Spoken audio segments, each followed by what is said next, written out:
তাহলে কি পরিচালক অনন্য মামুনের পথেই হাঁটতেছে বরবাদের পরিচালক মেহেদী হাসান? টিজার মুক্তি না দেওয়ায় পড়লেন সমালোচনায়, অবশেষে মুখও খুললেন মুক্তির বিষয়। ঈদে মুক্তি পেয়েছে বহুল প্রতীক্ষিত বরবাদ সিনেমা, যে সিনেমা নিয়ে ভক্তদের আগ্রহ অনেক বেশি। তবে বর্তমানে যেন সমালোচনাও এই সিনেমার পরিচালককে নিয়ে।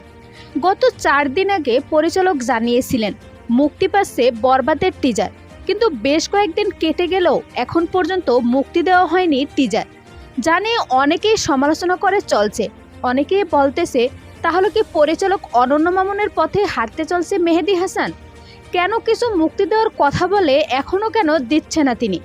অন্যদিকে এর আগে পরিচালক বলছিলেন, আমি প্রত্যেক দিন একটা একটা করে ফটো বা ভিডিও দিয়ে হাইপ তোলার জন্য সিনেমা নির্মাণ করিনি, আমার সিনেমা এমনিতেই হাইপে উঠবে। উল্লেখ্য, একাধিক সূত্রে জানা যায় আগামীকাল 27 তারিখের আগেই মুক্তির সম্ভাবনা রয়েছে বরবাদের টিজারের। সো ভিউয়ার্স, টিজার ও পরিচালককে নিয়ে আপনার মতামত কি জানিয়ে দিন কমেন্ট করে।